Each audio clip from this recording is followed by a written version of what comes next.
Corsa di chiusura dal Savio, Korean de Glatigné, Eden Stella, Eteniest, Elistep, Dinatà, Elton Cup in prima fila, Elisir Life, Desiderio Orso, Eclisse di Casei, Dine Neiolo e Nea di Bielle in seconda.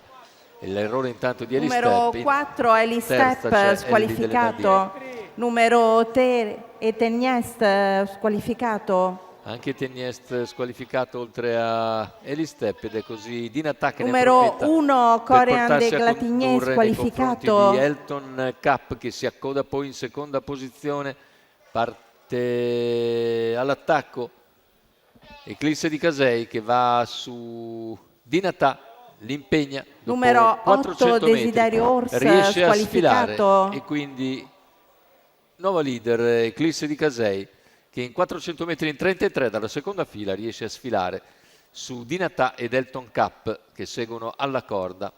Intanto diverse le squalifiche, anche quella di Desiderio Orso, 600 in 45,3, da poco più di 1,15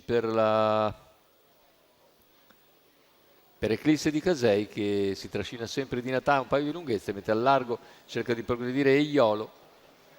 Terza posizione lungo la corda per Elton Cup che precede Dinen, via via gli altri piuttosto sgranati. Eclisse di Casei continua a guidare nettamente, percorre il primo chilometro in 1,15,2. Dinatà rimane in seconda posizione, poi Eiolo all'esterno, Elton Cup lungo la corda, ma intanto Eclisse di Casei sta facendo il vuoto, si stacca in avanti una ventina di metri abbondanti all'attacco della curva conclusiva. Cerca di avanzare intanto Enea di Bielle dalle retrovie, viene via in terza ruota, intanto ha scavato un solco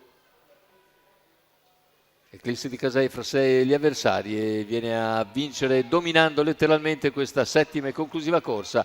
Michela Rossi che esulta e vince nei confronti di Enea di Bielle. Al terzo posto finisce Elton Cup, 1,14,3 il ragguaglio conclusivo per Eclisse di Casei che Michela Rossi porta alla vittoria sfilando dopo 400 metri e come vedete vincendo di mezza retta d'arrivo il numero 9 di Eclisse di Casei, Michela Rossi, Salvatore Valentino per conto del signor Vincenzo Lauricella.